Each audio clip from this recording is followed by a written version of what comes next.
Hola, ¿cómo están? Pues vamos a continuar con esta cuarta parte de lo que es tratamiento integral de la obesidad o síndrome de obesidad. Hoy nos toca platicar sobre evaluación en el paciente.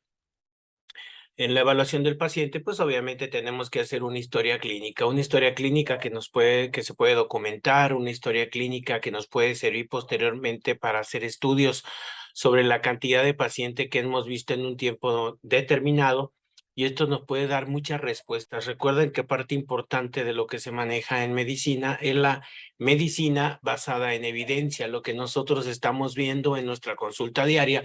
Por eso es muy importante documentarla. Y una historia clínica nutricional completa es parte importante del chequeo que le vamos a dar al paciente. Esta va a consistir en cuatro aspectos importantes. ¿Quiere? Cuatro aspectos importantes como la evaluación nutricional, la antropométrica, la psicológica y la evaluación física. Vienen siendo las cuatro evaluaciones que vamos a tomar en cuenta, que la norma oficial mexicana nos marca como evaluación para eh, como una enfermedad multidisciplinaria. Primero, bueno, la evaluación nutricional, que viene siendo por medio de las encuestas que ya conocemos, ahorita las mencionamos. La evaluación antropométrica viene siendo el índice de masa corporal, que es el que da el diagnóstico. La evaluación psicológica, la evaluación de la actividad física y la médica, y dentro de esta la bioquímica. Entonces vamos a ver primero la evaluación multidisciplinaria, que dentro de la evaluación multidisciplinaria se encuentra la evaluación nutricional. La encuestas nutricionales que vamos a tener que hacerle al paciente. Casi siempre empieza con la comida tipo. La comida tipo viene siendo una encuesta donde preguntamos al paciente qué es lo que come más frecuentemente, cuáles son sus hábitos alimentarios más preferidos en un desayuno, en una comida y en una cena. No se pregunta el recuento de 24 horas, no me interesa mucho qué comió el día anterior, que generalmente cuando el paciente ya viene a control de peso, el día anterior tienden a comer gran cantidad de alimentos, sobre todo de los que piensa que uno les va a quitar. Y esos alimentos que piensa que les va a quitar, pues son los alimentos que el paciente come a veces más. Come bastante pizza o come bastante pizza o bastante pollo o bastantes pastelitos, no sé, empieza a comer mucho de algunos alimentos, y eso hace que pues que el día anterior no me sirva realmente. Pero cuando el paciente ya tiene mucho tiempo en consulta, el paciente ya lo vi como segunda o tercera o cuarta consulta, ahí sí el recuento de 24 horas es importante. La encuesta sobre qué comiste ayer, qué desayunaste, por qué comiste eso, mucho, sobre todo para buscar errores que el paciente esté teniendo en su alimentación. La frecuencia de alimentos también es otra encuesta muy importante que me sirve, sobre todo cuando el paciente ya viene sospechamos de algún problema con los azúcares, con las grasas, con los carbohidratos en general. Entonces las encuestas nos ayudan para saber qué alimentos está comiendo de más, cuáles está comiendo de menos, en qué tenemos que apretar un poquito en cuanto a la dieta que le vamos a dar al paciente, o tratar de darle, sobre todo cuando vemos que en esa encuesta vemos que no consume mucha fruta y verdura, buscar la manera que el paciente coma estos alimentos de una manera apropiada. Lo que vamos a encontrar obviamente son hábitos de alimentación, algunos buenos, algunos no. Entonces vamos a ver cuáles dejamos, cuáles vamos a reforzar y cuáles vamos a quitar. El consumo calórico que tiene el paciente hasta el momento, hasta el día en que le vamos a dar la consulta, es muy importante.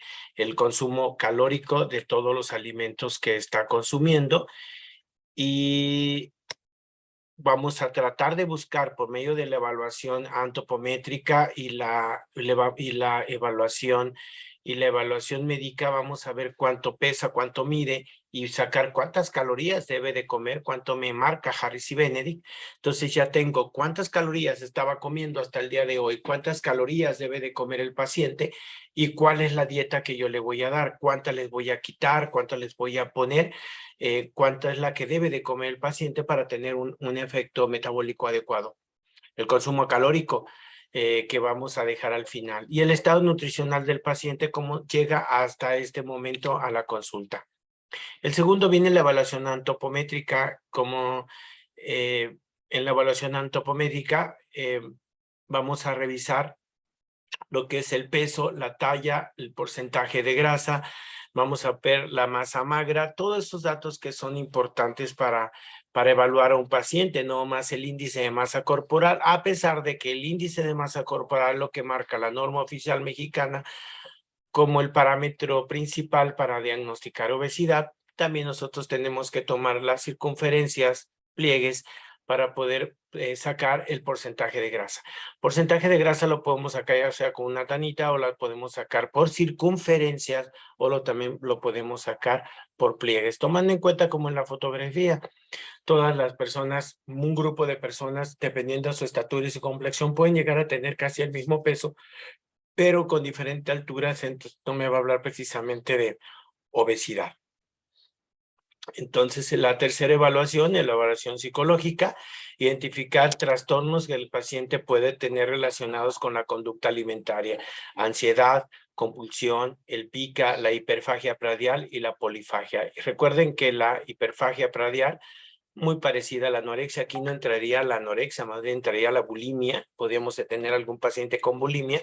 Hiperfagia pradial es una enfermedad con algún fondo psiquiátrico o esquizofrenia, donde algunos de los síntomas se relacionan con la alimentación. Polifagia simplemente es el paciente que come mucho, que este paciente podría ser uno de los candidatos, si no encontramos otro dato, uno de los candidatos para tomar un anorexigénico de inicio en el tratamiento. Recuerden que los anorexigénicos no son permanentes, pero sí lo podemos utilizar de inicio en el paciente. El entorno familiar, cómo se encuentra en el paciente es muy importante.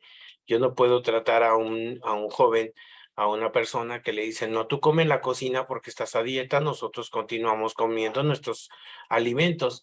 Generalmente la dieta del paciente con sobrepeso y obesidad se tiene que adaptar a una alimentación familiar adecuada. Entonces, si los demás no tienen el problema de sobrepeso, obesidad, pues también se tienen que ir a la misma dieta que le estamos dando al paciente, obviamente para apoyarlo. Y siempre vamos a tratar de ver las expectativas del paciente. Y esto va muy de la mano a qué vino el paciente a consulta, cuáles son las causas que le hicieron venir. Simplemente por salud, por estética, presión social, la misma familia. Todo es importante para saber qué conducta psicológica vamos a ver sobre este paciente. La evaluación de actividad física, también la tenemos que ver, qué tanta actividad física realiza hasta el momento o ha realizado hasta el momento, algunos síntomas o algunos signos o síntomas relacionados con la actividad física al que el paciente me lo esté refiriendo, capacidades aeróbicas que pueda tener el paciente o que tenga hasta este momento, y si no, mandarlo a una valoración cardiológica si es importante, en caso que tenga un paciente que ya tenga algunas enfermedades metabólicas. Y todas esas incapacidades que el paciente me puede mencionar, también es importante anotarlas. Y la evaluación médica. La evaluación médica biológica, en eso vamos a ver la edad en que empezó la obesidad. Aquí vamos a tratar los dos tipos de obesidad, la hipertrófica, hiperplásica. La exploración física, le vamos a hacer una exploración física al paciente tratando de buscar dónde se está acumulando más la grasa, tipo de obesidad que tiene el paciente, y vamos a sacar algunos exámenes de laboratorio de entrada para saber cómo se encuentra a nivel metabólico. Una biometría hemática completa me puede servir bastante. Vamos a pedir una química sanguínea. Dentro de esta química sanguínea vamos a pedir sobre todo la que tenga 30 elementos, porque ahí podemos encontrar perfil de lípidos, prueba de funcionamiento hepático, glucosa, creatinina, electrolitos, y por último, todo esto lo podríamos ver en la química sanguínea, Y por último, el examen general de orina, que también es un examen importante que nos puede ayudar para tener de entrada una evaluación completa de mi paciente. De ahí nos pasamos al diagnóstico. Se considera que una persona es obesa cuando su peso es superior al 20%, al indicado por su constitución física, o si tiene un índice de masa corporal superior al 30. Entonces, si nos vamos ahí por el peso, el paciente es obeso cuando tiene el 20% de exceso de peso. Si el paciente pesa 70 kilos, obviamente él va a estar en sobrepeso más o menos en 77 kilos y va a estar en obesidad en 84 kilos, que sería ese 20%. 10% sería exclusivamente el sobrepeso y ya con un 20% de exceso sería obesidad. Esto serían si tomamos nada más en cuenta el peso. Si tomamos el índice de masa corporal, tendría que tener un índice de masa corporal superior a 30. El índice de masa, la norma oficial mexicana lo marca de esta manera, donde obesidad y enfermedad caracterizada por el exceso de tejido adiposo en el organismo. También se menciona que este aumento de peso en el índice de masa corporal sea exclusivamente grasa para ser considerado obesidad, lo cual se determina cuando la persona pasa el índice de masa corporal arriba de 30 y se define como sobrepeso cuando el índice de masa corporal se encuentra entre 25 y 29, tomando que lo normal viene siendo de 18.5 a 24.9. Bueno, ¿cómo se saca el índice de masa corporal? Vamos a dividir el peso sobre la altura al cuadrado y nos va a salir un número. Este número nosotros lo vamos a comparar con la tabla para saber dónde se encuentra mi paciente. Paciente normal, paciente con sobrepeso, obesidad tipo 1, tipo 2 y tipo 3. Tiene mucho que ver el índice de masa corporal con la dieta que le vamos a dar al paciente. Si el paciente se encuentra en peso normal, pero el porcentaje de grasa ya se encuentra elevado, entonces probablemente lo que vamos a hacer va a ser cambios en el equilibrio de la dieta, no en las calorías de la dieta. Lo mismo sucede con el sobrepeso ligero. Si el paciente tiene un sobrepeso ligero de 25 o 26, máximo 27, pues a lo mejor no es necesario hacer un cambio calórico. Lo importante es nada más hacer la historia clínica, revisar las encuestas nutricionales y probablemente lo que tengamos que modificar en el paciente sea la estructura de los macronutrientes, lo que es el equilibrio de la dieta más que en la dieta, en la cantidad de las calorías que podamos modificar. Ya en un sobrepeso mayor de 27, pues ya podríamos pensar en un cambio calórico y sobre todo en obesidad 1, 2 y 3, donde a mayor obesidad obviamente cuando se puede hacer una baja mayor en cuanto a las calorías. El diagnóstico lo va a hacer entonces la acumulamiento que tenga el paciente en el porcentaje de grasa. Entonces tenemos que medir la grasa. Lo podemos hacer con densitometría corporal, resonancia magnética, que es algo un poco caro, tomografía computarizada, también un poco caro. La más económica, la mejor de todos, antropometría, el índice de masa corporal, el índice de cintura-cadera y tomar algunas circunferencias más que suficiente para yo poder sacar el porcentaje de grasa. Realmente los pliegues me salen con un porcentaje, con un margen de error un poquito más alto. Es mucho mejor sacar el porcentaje de grasa por las tablas de DASH, y DASH te lo menciona por circunferencias y te da muy buen resultado. Ya que hablamos del porcentaje de grasa, pues estamos hablando del porcentaje de grasa o de peso mínimo. El peso mínimo de una persona se maneja con un porcentaje menor, o es el mínimo, que en el hombre se manejaría el 6% y en la mujer se maneja como 9%, el mínimo de grasa que una persona debe tener. Si el paciente es un paciente de gimnasio, es un paciente que se encuentra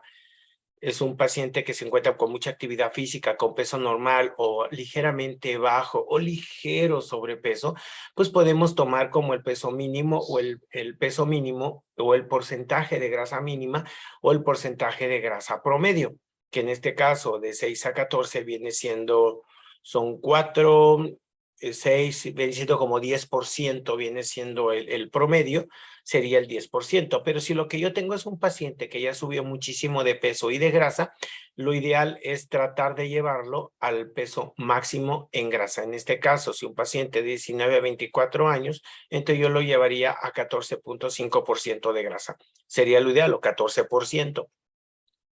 Si el paciente es una mujer de 40 y 44 años y tiene sobrepeso o tiene obesidad, pues probablemente yo voy a decirle que se mantenga entre 20 y 25% de grasa, nunca al mínimo que es el 9%.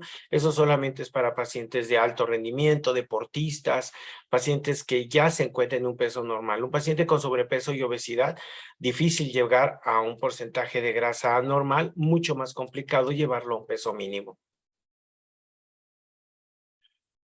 El tratamiento debe de ser integral, tenemos que tomar todos los aspectos que habíamos mencionado en los temas anteriores. Habíamos hablado sobre el tratamiento médico de fármacos, habíamos hablado sobre dieta y habíamos hablado de la actividad física y la terapia conductivo-conductual sobre, entre otras terapias que pueden integrar al paciente como tratamiento psicológico.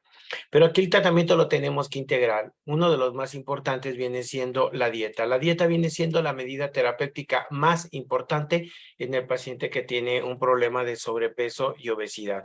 El ejercicio físico siempre tiene que ir aunado a la dieta. Con esto ya casi tenemos el 50% de éxito de un tratamiento, simplemente la fusión de estos dos tratamientos: ejercicio y una dieta adecuada, tomando siempre en cuenta obviamente la actividad física. La terapia psicológica también es importante. Hay muchos pacientes que son importantes. Esta terapia viene siendo muy importante y que la tenemos que tomar en cuenta, y esto va a depender de cada paciente de manera individual. Ya sería una terapia cognitivo-conductual o individual o grupal. Todo eso va a depender de lo que de las características individuales de cada paciente. En mi caso, yo prefiero pasar al paciente con un psicólogo para que me ayude en ese aspecto. Farmacoterapia, no todos anorexigénicos, algunas veces son fibras, algunos medicamentos que son previos a la diabetes, todos ellos me pueden ayudar en el tratamiento para el sobrepeso y la obesidad.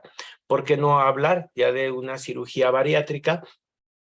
Cuando el paciente ya tiene un sobrepeso arriba de obesidad tipo 3, obesidad mórbida, pues ¿por qué no hablar de una cirugía? ¿No? Yo creo que sería muy buena opción, pero todo lo que es la cirugía, que en este tema, aquí en este momento no lo vamos a abordar, pero tiene un protocolo muy específico y tenemos que seguirlo.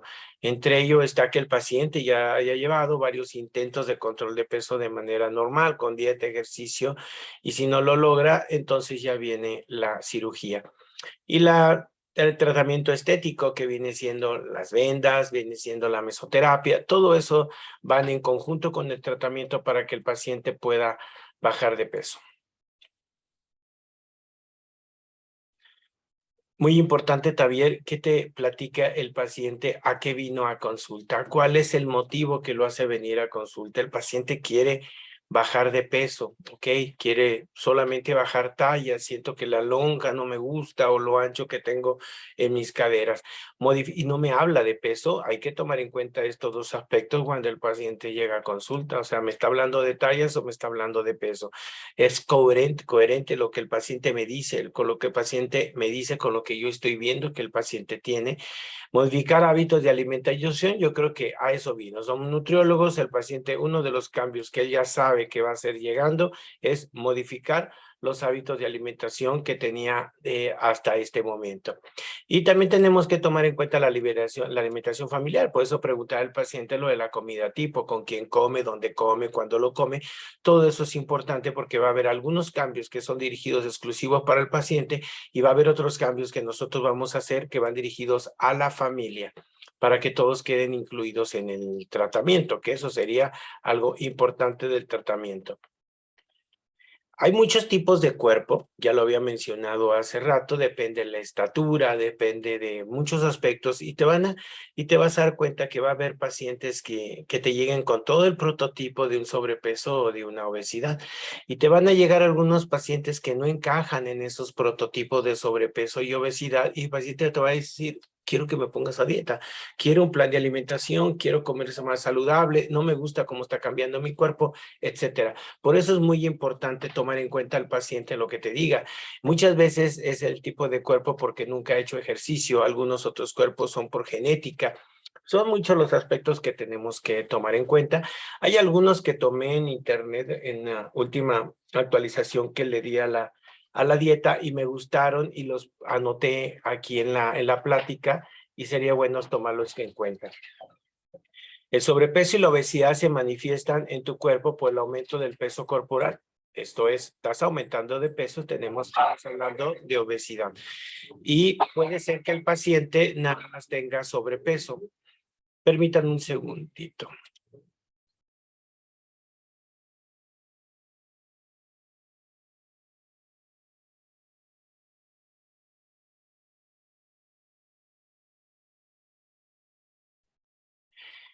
Entonces, sobrepeso, obesidad se manifiesta en tu cuerpo por el aumento del peso corporal o por aumento de las tallas. Puede que tu peso esté bien o que tus tallas no estén bien. Eso ya va a depender cómo lo sientas o cómo ha evolucionado. Mayor de alimentos requeridos según tu edad, tu sexo, tu actividad física, tu estado fisiológico, van a ser cambios que tenemos que tomar en cuenta. Algunos de los factores que contribuyen a que sufras un sobrepeso o obesidad es la modificación de la dieta. Yo creo que viene siendo de los cambios más importantes que hay, que la dieta la estemos modificando en el transcurso de las semanas o de los días, cuando estamos ingiriendo mayor consumo, sobre todo de grasas y de azúcares. Esto es uno de los datos importantes que vemos en la mayoría de los pacientes y por ende, obviamente, menor contenido de vitaminas y de minerales. Poca o nula actividad física es otro de los parámetros importantes que tenemos que tomar en cuenta. Si proviene de padres con sobrepeso, tienes 10 veces más posibilidades que tú tengas un sobrepeso o una obesidad. Los problemas tiroideos los veo muy poco como causa fundamental o primaria del sobrepeso y la obesidad, pero sí hay pacientes que pueden llegar a tenerlos, pacientes que toda la vida fueron delgados y que de repente tienen problemas de este tipo. Los investigadores que realizan el estudio examinaron a más de 4,000 personas que tenían obesidad. Todas tenían índice de masa corporal arriba de 30, una edad mínima de 56 años y el 58% eran mujeres y el índice de masa corporal promedio fue de 34 para sacar este estudio. Y se sacaron algunos prototipos, 6 prototipos para ser exactos. El primer prototipo que se sacó fue por alimentos, el otro prototipo fue estómago nervioso, por gluten, metabólico, hereditario, genético y sedentarismo o inactividad. Todos tienen muchos puntos que se pueden englobar en todos los aspectos del sobrepeso y obesidad, pero me gustó como parte del diagnóstico para anotarlos para la hora que podamos revisarlos, cada uno de ellos, ver cuáles son los cambios que podemos hacer en estos pacientes. El primero es por alimentos. Viene siendo tipo más común de obesidad, exceso de comida chatarra, grasas trans sobre todo, evita que el cuerpo realice una digestión natural y el paciente empieza a subir de peso. Quien lo padece consumen comidas con alto contenido en azúcares, la grasa se acumula en las extremidades superiores y en la parte superior del cuerpo. En este caso tiene una obesidad tipo androide, que es muy común en estos pacientes tipo androide, que nada más le damos una alimentación saludable y el paciente empieza a bajar rápido de peso. La solución, reducir la cantidad de alimentos que está consumiendo el paciente, hacer actividad física al menos 30 minutos al día, yo recomiendo 45, aunque al inicio, si el paciente no lo está haciendo, subirlo poco a poco, y si es obesidad avanzada, necesitas visitar, obviamente, al nutricionista, que es la forma en que la parte médica lo recomienda, pero pues obviamente nosotros tenemos que hacer una dieta apropiada. De los 6 tipos de sobrepeso, el segundo viene siendo el estómago nervioso, que viene siendo pacientes que tienden a acumular muchísimo abdomen. En este tipo de pacientes causa el estrés, la ansiedad y la depresión. Generalmente se consume muchos dulces, caramelos, productos que tengan muchísima azúcar, la grasa que acumula en la zona media del cuerpo y una de las soluciones que que menciona son controlar el estrés y la ansiedad, liberar el estrés mediante el ejercicio, bajar de peso, dieta detox, y algo que me faltó notar como un punto importante es el consumo de probióticos. El tercero viene siendo cuando es el sobrepeso, obesidad de estos 6 tipos, es cuando es por gluten. Igual un poco en la cadera y muslos, generalmente donde se encuentra el sobrepeso, es más común en mujeres, muy común en adolescentes, en periodo menopáusico, cuando enfrentan un desequilibrio emocional. Grasa que se acumula en la zona media, piernas y glúteo. Parte de las soluciones: evita los productos elaborados con gluten, evitar estar mucho tiempo sentado, realizar ejercicio con pesas y evitar el consumo de alcohol y el cigarrillo como dato importante. Y otro punto que yo agregaría a las pacientes con este tipo de obesidad viene siendo dietas muy bajas en kilocalorías. Creo que es un punto importante porque son muy renuentes a bajar de peso. Cuando son de tipo metabólico o aterógena, generalmente no es nomás el abdomen, tienden a subir de peso toda la parte, todo lo que es el abdomen se pone muy globoso, más que el anterior. Abdomen muy inflamado, una de las causas puede ser el consumo de alcohol, también por problemas respiratorios. Bueno, aquí como un chiste que dijeron en la televisión que decían que era panza natural. Solución: eliminar el consumo de grasas, azúcares como postres, panes, caramelos y tortas. De hecho, el gluten creo que es parte importante de la solución de esta dieta, quitarlo. No comer con comidas rápidas, tratar de que todas las comidas sean en casa y añadir proteína en tu dieta. Si se fijan, son las indicaciones que podríamos dar en cualquier otro tratamiento, pero parte importante es enfocado más en esos puntos, aunque se tengan que dar el resto de las indicaciones de la dieta. La genética o hereditaria, podríamos decir que con la alimentación teníamos poco que hacer porque está comiendo lo correcto, pero no, son lentas para bajar, pero hay soluciones. Muchas de ellas, una de ellas es la mala circulación que presentan, y de hecho es la obesidad en la parte inferior de las piernas, muy inferior. Los genes participan en la regulación del peso corporal. La grasa tiende a acumularse en la zona baja, como la cadera y las piernas. La adopción, hay una disminución en el drenaje que tienen este tipo de pacientes. Dietas balanceadas y ejercicio, natación, bicicleta fija, y también como tercer punto, una dieta muy baja en calorías, muy baja en calorías. Generalmente me voy hasta las 1200 calorías. Y por último, el sedentarismo o inactividad. Pacientes obviamente muy sedentarios.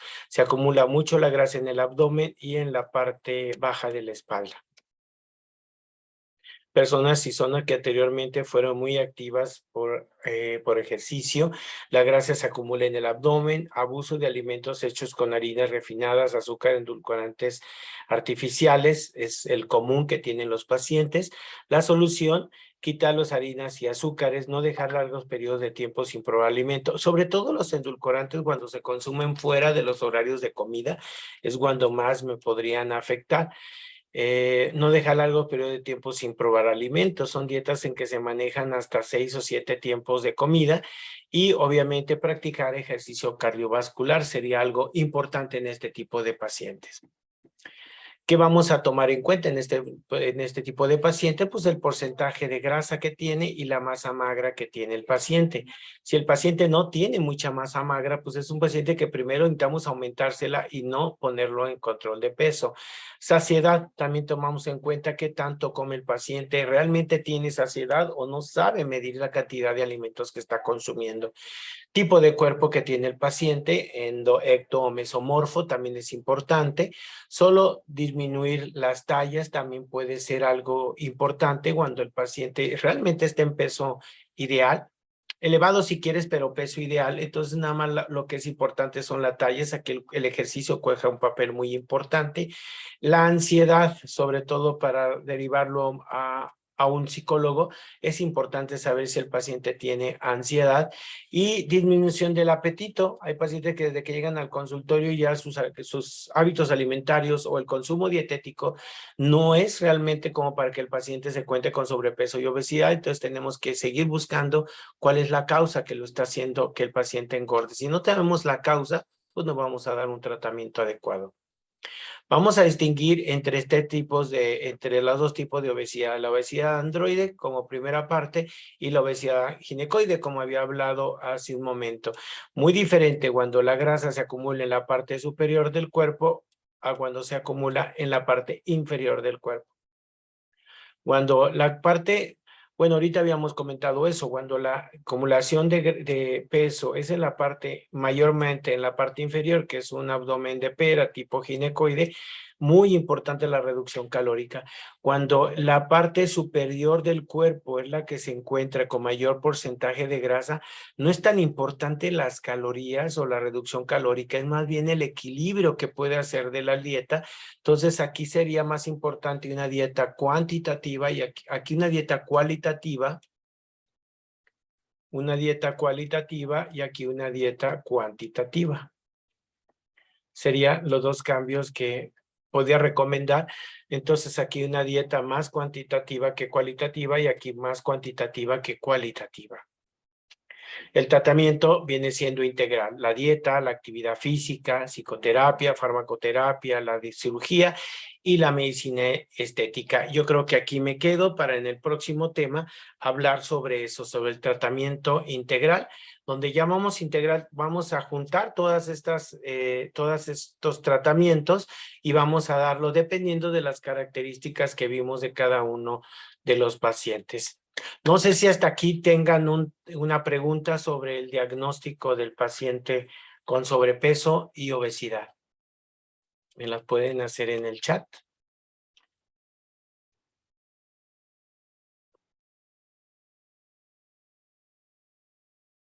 ¿Ninguna?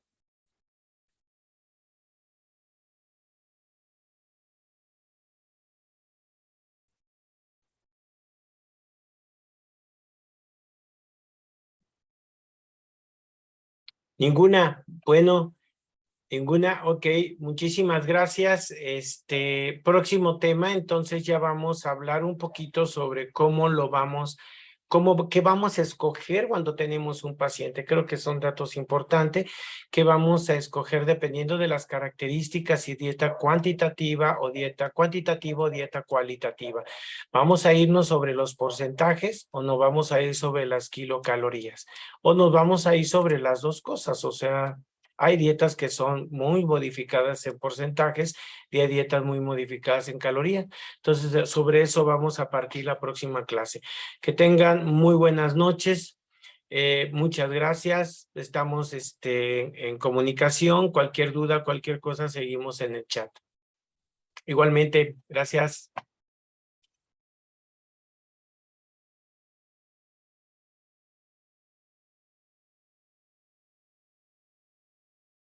Buenas noches a todos.